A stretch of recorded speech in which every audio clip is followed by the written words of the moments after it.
Undercover Carson, secret agent.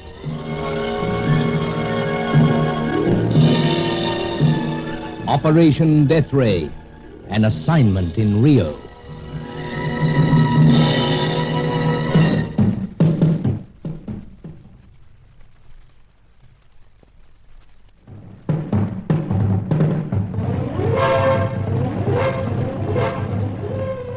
As I look across the valley now, seeing once again the great scars wrought by the savage ray, I wonder that I could take my time so much in the course of the shadowy search, allow myself to be so easily diverted.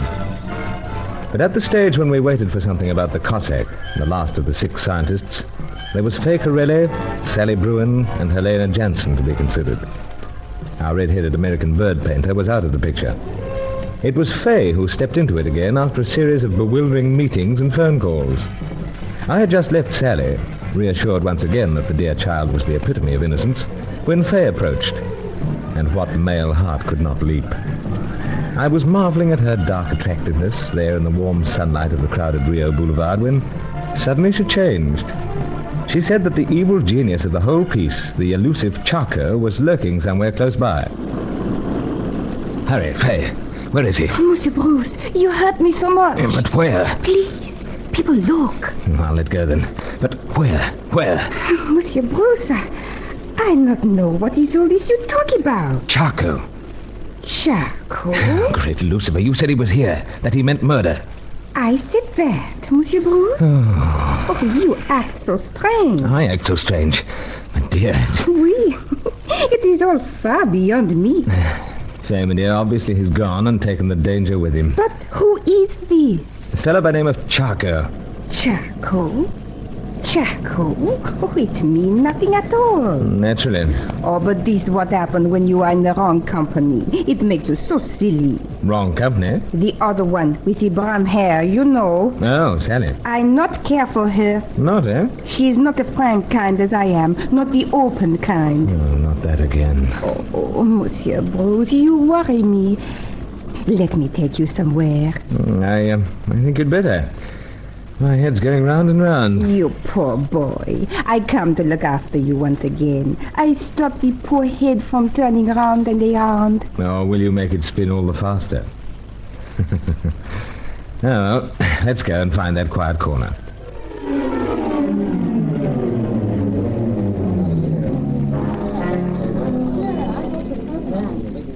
Well, let's not allow good champagne to stagnate. Chin-chin, old thing. Chin-chin. Like it? Oui. But not the old thing, and not like that. Oh, but my dear, that's just an expression, a term of endearment. Now, forgive me. Otherwise, I'll be deeply hurt. But how could I hurt you, Monsieur Bruce? How could I ever hurt you? I seem to recall, and rather recently, a small gun went off, nicked my shoulder. But true, Monsieur Bruce, so very true. I do not mean that. Bewildering creature. Your head still go round and around? I'm afraid so. But to steady it a moment, to get off the champagne surface of things, to pry into our true doings. Just who are you working for? Who am I working for? I think you know what I'm getting at, Faye. Oh, where am I dancing? Oh. But I am not dancing. I tell you, I have nothing more to do with Ralian of the White Tulip. They desire me again at El Rocco, but no more of the staring eyes. I am for you alone, Monsieur Bruce. Faye, you see what I'm doing? Oh, you draw on the cloth with the pencil. A name. Read it. Charcot. Charcot. It seems we're both concerned about him. But how can I be concerned with a total stranger? Then I give up. Monsieur Bruce, you promised me tonight. I'll not give you up, Faye. That is much better. Give up trying to fathom you. There is so little to me. Shallow, you call it. All that is in me is the wish to please, Monsieur Bruce. So I see you tonight. So, tonight. And I have the surprise. Faye, my dear, you're full of surprises. But drink up. Must go.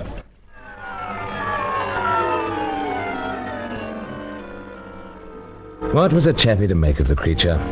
She was mixed up in the tangle of the hunt somewhere, yet how else could you get anything out of her except by choking her? And who'd be cad enough to do that? She'd spotted Chaka. She'd been afraid. And so she should have been, for he'd threatened to remove all opposition while he was waiting for the arrival of the Cossack. And so he thought the final information on the secret of the Deathray. We knew that the Cossack was due to appear at the time of the great Lenten festival, the Rio Carnival. But as Sir Giles Davenport agreed, there was much we didn't know. I can't understand it, Carson. You, the fellow you are with the ladies. Oh, don't quite follow, sir. Man alive, why can't you find out something more about this Corelli woman, this dancer? Oh, but, sir, we know plenty. That she's French-Italian, gloriously formed, and little else. Oh, she's definitely working against us. No, that's taken for granted. But for whom? The freelance agents? Or these others sent out by the Continental Power? Oh, I'd like to think that she represented the less sinister, the freelancers. I wonder. And I wonder about that Reliana fellow. How's that? With his great crush on Mademoiselle Corelli, one wonders that she could cast him off so early. That is a point. I think perhaps we should have Angelo check on that. We'll check on what Reliana's doing, sir? Indeed. He seems to feature in this business mainly as a rather fanatical admirer, but he may be more deeply implicated. Yes, that's quite an idea. I'll instruct Angelo the moment he comes in. Oh, but where is he, sir? Out, Carson. And that brings up another matter, or should I say, another of your lady loves, Miss Sally Bruin. As said, Sir Giles, just before I met Fay and lingered, I'd been with Sally. Yes. After putting some questions to her, blunt and otherwise, you were quite convinced she was beyond all suspicion. Quite, sir. I really do hate to disillusion you. How so? Now, please don't regard this as any lack of confidence. But I sent Angelo out to keep an eye on her after she left you. Oh, Sir Giles... No, old fellow. One can't be too careful.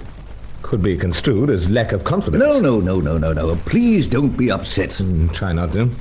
But what about Angelo? He phoned through to me before you returned to the apartment. After bidding you farewell, old fellow, Miss Bruin made at once to a certain travel agency. Not Deauville's? I fear so. Well, she explained why she'd been dropping in there, sir. Indeed, to check on these outlandish name places that my good friend Julius Grant gives her to type. And I believe that implicitly. Lame, Carson, very lame. I won't have it, sir. But you must believe this. She made with all haste to Deauville's offices. And wasn't she supposed to be returning to her part-time work at Julius Grant's apartment? Well, changed mind, perhaps. Anyway, leave it to me. I'll get right to the bottom of this Bruin-Deauville business. No, Carson. No? But, Sir Giles, after what you've said... Give them a few more inches of rope, Carson. Don't allow Miss Bruin to believe that you're anything but completely satisfied with her explanations and her conduct. It won't be easy. We mustn't allow our personal emotions to become too deeply involved. Oh, but after all, sir, chap is human. True, old fellow, very true. And I'd be a pompous old liar were I to say that personal emotions hadn't concerned me during my time in this business. I don't know what to make of it. Where Sally stepped into our lives makes it difficult to suspect her. An extremely bewildering point. But as far as Miss Bruin's concerned, let's mark time until we hear something from London. London? Oh, her photograph. Indeed. Right, sir. And now, let's have a drink while we wait for Angelo's return. Then we'll instruct him about this Reliana. Scotch, my boy? Oh, no harm in mixing it, I suppose, sir. Mixing it? Well, with Fay, I had champagne. Oh, I wouldn't say there's any harm. But, regarding Mademoiselle Corelli, you won't be taking any undue risks with her, I trust? Perish the thought, sir. Nothing whatsoever in mind. Up to a point, anyway.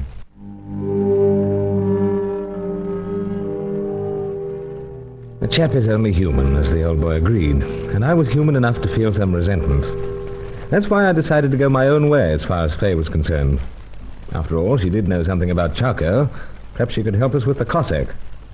And so, as Angelo went out that night to check on the unsavory Reliana, I kept my appointment with the very delectable Fay Corelli. Somehow we found ourselves in a lonely spot on the glorious Rio waterfront. What with the waves and Fay, who couldn't be lulled into a blissful mood? And what's that for, my dear? For you, Monsieur Bruce. A sigh? Oui. Conscience, perhaps? You are right, Monsieur Bruce. The conscience. It is terrible to have one. Then why don't you relieve your conscience, my dear? No, do not ask me. But here we are, both of us, both working towards the same goal, against each other.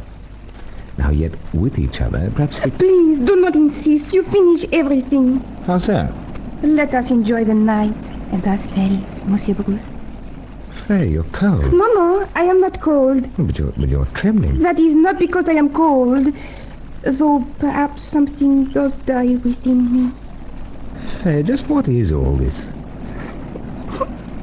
What's this about something dying within you? The last spark of decency, Monsieur Bruce. Now, Faye, look at me. No, I cannot. There's something going on, but what?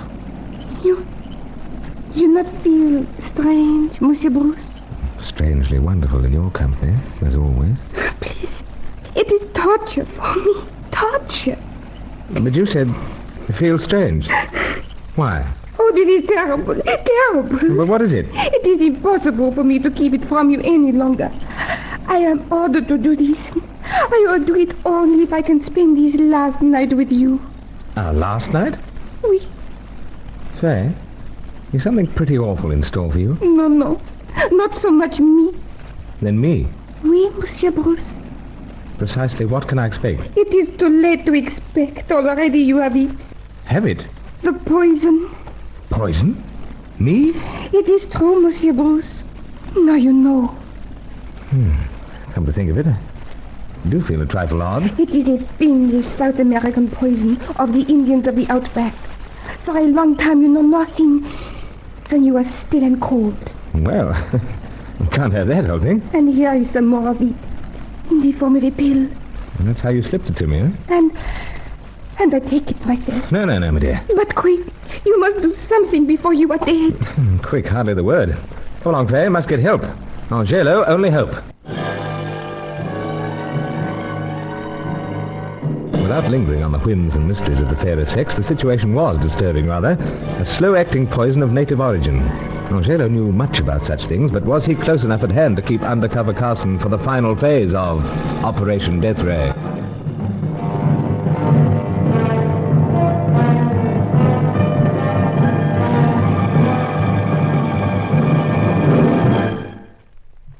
Undercover Carson is written by Michael Noonan and produced by Reginald Goldsworthy for Macquarie Broadcasting Service.